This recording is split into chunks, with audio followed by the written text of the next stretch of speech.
Hello everyone, welcome to IFS. तो dear aspirant, आज हम बात करने वाले हैं यदि आप टारगेट कर रहे हो स्वेट पीजी 2025 को, यानी कि common university entrance test for post graduation का जो टेस्ट होता है हमारा स्वेट पीजी का, उसके लिए यदि आप टारगेट कर रहे हो तो आज हम उसके बारे में बात करेंगे। ऐसा क्यों? क्योंकि आप यदि सारे सारे एस्पायरेंट जितने भी मैंने देखे, यदि आप एमएससी करना चाहते हैं तो आप चाहते हो कि हमें बेस्ट इंस्टीट्यूट मिले। और बेस्ट इंस्टीट्यूट कहाँ से मिलता है? तो आपने नाम सुना ही है, one of the recognised well recognised institute जिसका नाम है दिल्ली यूनिवर्सिटी, जिसे डीयू के नाम से भी बोला जाता है। अब डीयू में सभी का सपना होता है कि कैसे हम इस यूनिवर्सिटी से, डीयू यूनिवर्सिटी से, दिल्ली यूनिवर्सिटी से एमएससी कर सके। ठीक है, तो आपको स्वेट पीजी का एग्जाम देना होता है।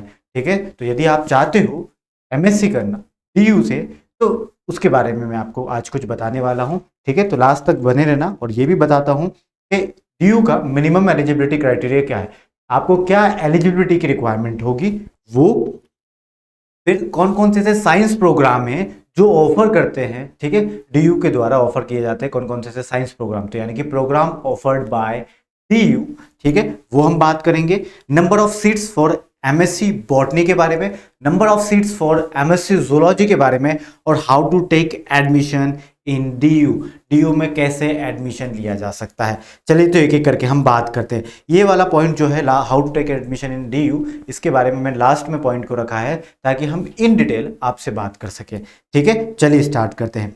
अब मिनिमम एलिजिबिलिटी की हम बात करें, क्या मिनिमम एलिजिबिलिटी है डीयू में एडमिशन लेने की सर?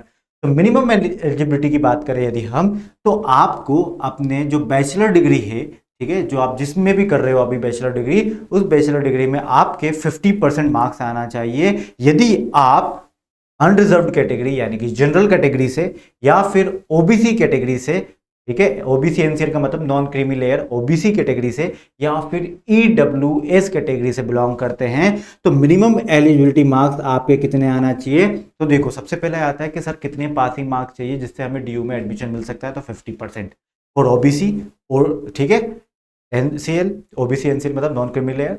और फिर हम बात करें अनरिजर्व कैटेगरी यानी कि जनरल कैटेगरी और ईडब्ल्यूएस के लिए 50%। यदि आप बिलोंग करते हैं एससी एसटी या पीडब्ल्यूबीडी कैटेगरी से, तो आपके लिए 5% मार्क्स का रिलैक्सेशन है, यानी कि अब आपको कितनी रिक्वायरमेंट होगी? 45%। तो यदि आप एससी एसटी से हैं, ठीक है, या पीडब्ल्यूबीडी कैटेगरी से हैं, तो आपको 45% यदि आपके बैचलर डिग्री में है, that you are eligible take admission in DU. ठीक है, चलिए अब आगे बात करते हैं कि कौन कौन से प्रोग्राम ऑफर किए जाते हैं। ठीक है, कौन कौन से ऐसे प्रोग्राम हैं जो ऑफर किए जाते हैं डीयू के द्वारा साइंस के उसमें। अब यहाँ पर मैं बात करूँ, यहाँ पर जैसे कि हम बात करते हैं कौन कौन से हैं, तो देखो, यदि आप एमएससी बॉटनी यहाँ पर ऑफर किया जाता है, ये सारे साइंस प्रोग्राम में आप इसमें इन प्रोग्राम में एमएससी कर सकते हो। ठीक है, मैं जो ज़्यादातर जितने भी एस्पायरेंट की क्वेरीज होती है उनके बारे में ज़्यादा फोकस करके बातें कर रहा हूँ, बाकी लेकर मैं सभी के लिए आया हूँ।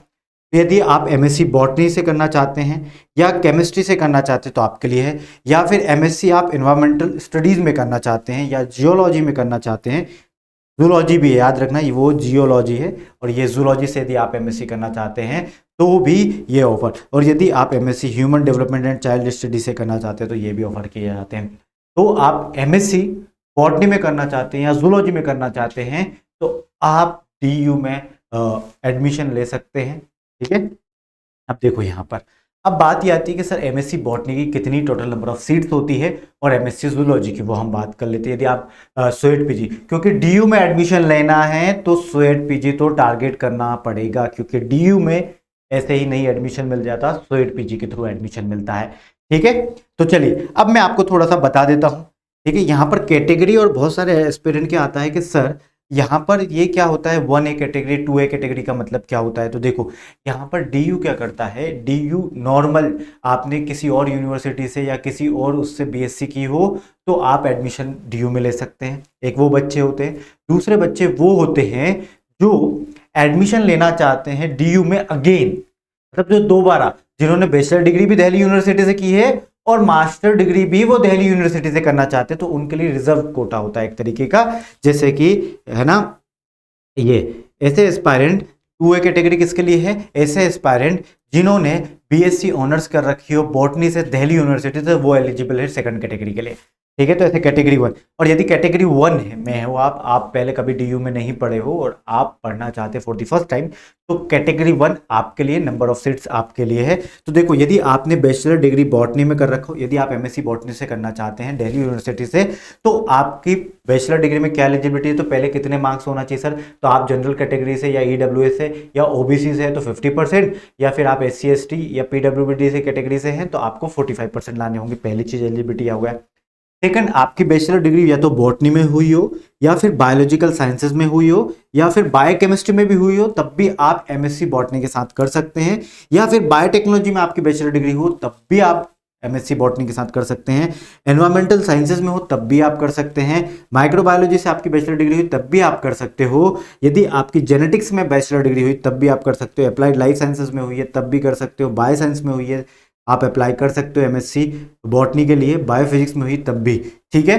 और या फिर एग्रीकल्चरल साइंस से आपने करी हो बीएससी, स्टिल आप एमएससी बॉटनी के साथ कर सकते हो डीयू से, ठीक है। और या फिर लाइफ साइंस से करी हो, ठीक है, तो किसी भी रिकॉग्नाइज्ड यूनिवर्सिटी तो आप एडमिशन ले सकते हैं, ठीक है। नंबर ऑफ सीट्स की मैं बात करूं तो डिपार्टमेंट ऑफ बॉटनी कहां पर है, दिल्ली यूनिवर्सिटी के अंदर कई सारे इंस्टीट्यूट आते हैं। तो देखो, हंसराज कॉलेज, हिंदू कॉलेज, ठीक है, रामजस कॉलेज, मिरांडा हाउस, ठीक है, श्री गुरु तेग बहादुर खालसा कॉलेज, ठीक है। तो इन सारे इंस्टीट्यूट में, ठीक है, जो दिल्ली यूनिवर्सिटी के अंडर में आते हैं, यहाँ पर कितनी कितनी सीट्स हैं, जैसे कि अनरिजर्व कैटेगरी के लिए, यानी कि, ठीक है, हम बात करें तो यहाँ पर टोटल नंबर ऑफ सीट्स क्या हो जाता है, डिपार्टमेंट ऑफ बॉटनी कहाँ पर, दिल्ली यूनिवर्सिटी के अंदर ही 11 सीट्स हैं। हंसराज कॉलेज जो दिल्ली यूनिवर्सिटी के अंडर आता है वो कॉलेज में 2 सीट्स हैं, हिंदू कॉलेज में 2 सीट्स हैं। ऐसे total number of seats for unreserved category MSc botany के लिए 22 हैं, ठीक है। एससी एसटी वालों के लिए 8 है, एसटी के लिए 4 है, एससी के लिए 8 है, ओबीसी के लिए 12 है टोटल नंबर ऑफ सीट्स, और ईडब्ल्यूएस के लिए, इकोनॉमिकली वीकर क्लास जो होती है, ठीक है, उसके लिए 4 सीट्स हैं। तो देखो, ये कैटेगरी 1 हुई यदि आप बाहर से, यदि आप दिल्ली यूनिवर्सिटी से पढ़े हो, ठीक है, तो आपके लिए 22 इक्विवेलेंट सीट है, ठीक है, बीएससी एमएससी करने के लिए बॉटनी से, 8 यहाँ पर एससी के लिए, एसटी के लिए 4 है, और 12 ओबीसी के लिए है, और 4 ईडब्ल्यूएस के लिए। तो दोनों के लिए 50-50% आउटसाइड अदर देन डीयू से आपने करी हो तो आपके पास 50% रिजर्व आपका है, और 50% जिन्होंने डीयू से की हो, ठीक है। तो ये सारे इंस्टीट्यूट में एमएससी बॉटनी के लिए हुआ। एमएससी जूलॉजी के लिए मैं लेकर आया हूँ। तो जूलॉजी में आपको ध्यान रखना है, या तो कैटेगरी 2 तो किसके लिए, जिसने डीयू से बीएससी ऑनर्स जूलॉजी में किया हो उनके लिए। हाँ, डीयू से किसी बच्चे ने बीएससी इन बायोलॉजिकल साइंसेस किया है तो वो नॉर्मल कैटेगरी 1 में गिना जाएगा। बीएससी ऑनर्स वाले ही जो हैं, बीएससी ऑनर्स वाले ही इसमें गिने जाएंगे कैटेगरी 2 के अंदर। यदि आप बैचलर डिग्री, पहला क्या criteria eligibility, 50% for general EWS और OBC, 45 for SC ST and PWD, पहला एलिजिबिलिटी क्राइटेरिया। सेकंड क्या है, यदि आप एमएससी करना चाहते हैं जूलॉजी से दिल्ली यूनिवर्सिटी के अंदर, तो आपके लिए गाइस है, बैचलर डिग्री आपने जूलॉजी से की हो, या बायोलॉजिकल साइंसेस की हो, या फिर लाइफ साइंस से की हो, ठीक है, तो आप एडमिशन ले सकते हो, ठीक है ना, ध्यान रखिएगा। और यदि आपने किसी ने प्लेन करते हैं ना बहुत सारे, तो उनको याद रखना कि कोर्स मिनिमम उसमें एक जूलॉजी होना चाहिए। जैसे कि कई सारे एस्पायरेंट करते हैं कि सर मैंने बॉटनी, जूलॉजी और केमिस्ट्री लिया था, तो क्या मैं एलिजिबल हूँ? तो बिल्कुल आप एलिजिबल हो, क्योंकि आपका जूलॉजी एक सब्जेक्ट आ गया है वहाँ पर, ठीक है। चलिए, तो अब हम बता देते हैं सीट कितनी होती है। तो डिपार्टमेंट ऑफ जूलॉजी का मतलब ये दिल्ली यूनिवर्सिटी की खुद के अंदर कितनी सीट्स हैं, टोटल 12 सीट्स हैं। और दिल्ली यूनिवर्सिटी के अंदर जितने कॉलेजेस आते हैं उनके अंदर कितनी कितनी सीट्स हैं, ठीक है। तो टोटल नंबर ऑफ सीट्स यहाँ पर जूलॉजी के लिए यदि आप एमएससी करना चाहते हो तो 24 है, जनरल कैटेगरी एससी एसटी के लिए 9 है, एसटी के लिए 4 है, ओबीसी के लिए 16 है, ईडब्ल्यूएस के लिए 5 है, और सेम 4 इसके लिए है यहाँ पर कैटेगरी 2 के लिए है। चलिए, अब ये बात हुई हमारी एमएससी बॉटनी और जूलॉजी यदि आप डीयू से करना चाहते हैं। अब बात ये आती है कि सर हम करना चाहते हैं पर how to take admission in DU, ये बड़ा क्राइटेरिया है कि सर हम एमएससी करना चाहते हैं, बिल्कुल सही बात है, बट कैसे एडमिशन लिया जाए। पहला आपका क्या होना चाहिए, आपको सुसेट, एकमात्र तरीका क्या है, ठीक है, सुसेट नहीं, पहले सुसेट हुआ करता था, डीयू पहले अपना सेपरेट एग्जाम लेता था जब सुसेट होता था, बट अभी सिर्फ और सिर्फ सुएट पीजी है। अभी सिर्फ और सिर्फ स्वेट पीजी ही है। तो आपको स्वेट पीजी 2025 देना होगा, तब जाके आप इस डीयू में एडमिशन ले सकते हो। ठीक है, तो डीयू में एडमिशन लेने का तरीका क्या है कि आपको स्वेट पीजी का एग्जाम देना होगा, common university entrance test for post graduation का एग्जाम देना होगा। अब ये एग्जाम आप किस साइंस फील्ड में, यदि आप जूलॉजी से करना चाहते हैं तो आप स्वेट पीजी जूलॉजी का एग्जाम दे सकते हैं, स्वेट पीजी जूलॉजी का एग्जाम आप दे सकते हैं, स्वेट पीजी लाइफ साइंस का एग्जाम आप दे सकते हैं।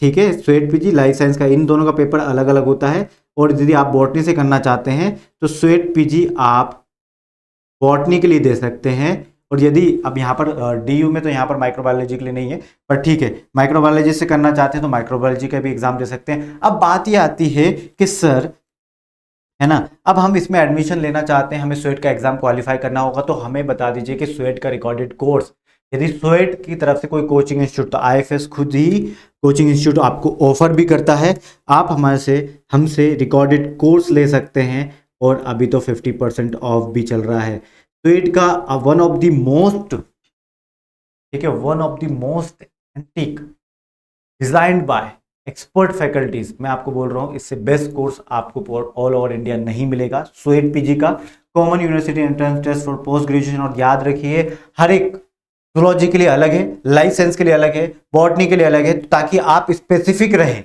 आपको दोनों की भी तैयारी कर सकते हो।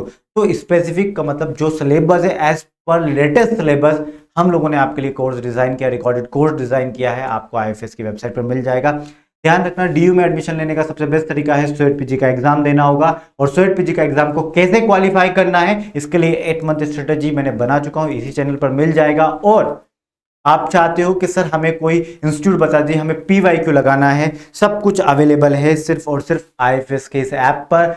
आपको कोई एडवर्टाइजमेंट नहीं, कुछ नहीं, सीधा ऐप पर जाना है, without wasting your time, focus on your study. आपको कंप्लीटली आपके लिए डिजाइन किया गया है। आपको यहाँ पर प्राइम क्लासेस भी मिलती है, ठीक है, प्राइम क्लासेस, और हम यहाँ पर रिकॉर्डेड लेक्चर्स आपको प्रोवाइड करते हैं। रिकॉर्डेड प्राइम क्लासेस का मतलब कभी कभी हम फ्री ऑफ कॉस्ट हमारे ऐप पर ही लेक्चर्स प्रोवाइड करते हैं, बट ऑन डेली बेसिस पे, डेली बेसिस हम यूट्यूब पर भी प्रोवाइड करते हैं, आपको ऐसा नहीं है। बट कंप्लीट स्वेट पीजी को टारगेट करो और अच्छी रैंक से करना चाहते हो, क्योंकि डीयू में एडमिशन चाहते हो, तो आपको फिर रिकॉर्डेड कोर्स लेना होगा, और मैं आपको रिकॉर्डेड कोर्स का ही सजेशन दूंगा। और रैंकर्स स्ट्रेटजी कैसे क्वालिफाई करते हैं स्वेट पीजी के एग्जाम, ऐप पर है, जाकर जाइए एक बार, देखकर देखिए, मतलब रैंकर्स की स्ट्रेटेजी सुनिए, है ना, और प्रैक्टिस करना है। क्वेश्चन स्वेट पीजी के प्रीवियस ईयर क्वेश्चंस अवेलेबल है ना, प्रीवियस ईयर क्वेश्चन। आप चाहते हो कि सर पिछले 3 सालों में, 4 सालों में, मतलब पिछले 3 साल से ही एग्जाम हो रही है स्वेट पीजी, उसके पहले सुसेट होती थी, किस टॉपिक से, किस यूनिट के किस टॉपिक से कितने नंबर ऑफ क्वेश्चन पूछे गए, ताकि हमें एक आइडिया हो जाए कि कौन सा टॉपिक ज्यादा देर तक पढ़ना है, जिसको कम टाइम देना है, किसको ज्यादा टाइम देना है। वो सब कहाँ से मिलेगा सर, पेपर एनालिसिस हमने करके रखा ना, आपको नहीं को पीवाईक्यू देखना है अच्छा किस टॉपिक से आया है, ये सब जरूरत नहीं है। हम आपको previous year question topic wise भी प्रोवाइड करते हैं और ईयर वाइज भी प्रोवाइड करते हैं with their solution as well, ठीक है। तो और जो लेक्चर्स हम आपको प्रोवाइड करते हैं उसका टीचर हैंडआउट भी हमारे ऐप पर ही मिलता है। कट ऑफ, हर एक यूनिवर्सिटी का कोई कट ऑफ नहीं होता, हर एक यूनिवर्सिटी का अपना अपना कट ऑफ होता है, स्वेट पीजी का ध्यान रखिए, तो है ना। और बाकी सारी चीजों के लिए सिलेबस, एग्जाम पैटर्न, हर एक चीज हमारे ऐप पर मिलेगी, जो कि फ्री है, टोटली फ्री है। स्वेट पीजी वाले याद रखिएगा, best institute DU, BHU, JNU जैसे बेस्ट इंस्टीट्यूट लेना है, स्वेट पीजी की एग्जाम देनी होगी, ठीक है। So thank you so much everyone, bye bye, take care and happy learning. और मैं बोल रहा हूँ रिजल्ट आपको हमारी वेबसाइट से देखना होगा, क्योंकि रिजल्ट बहुत बड़ी लिस्ट है, यहाँ पर लाना थोड़ा सा मुश्किल होता है। टॉपर्स की लिस्ट आप हमारी वेबसाइट से देख सकते हैं विद देयर रोल नंबर, ठीक है, और सभी चीज़ों के साथ विद देयर डिटेल्ड, ठीक है। Thank you so much everyone, bye bye, take care and happy learning guys, ठीक है। यदि आपने चैनल को सब्सक्राइब नहीं करा होगा तो please subscribe YouTube channel. Till then bye bye, take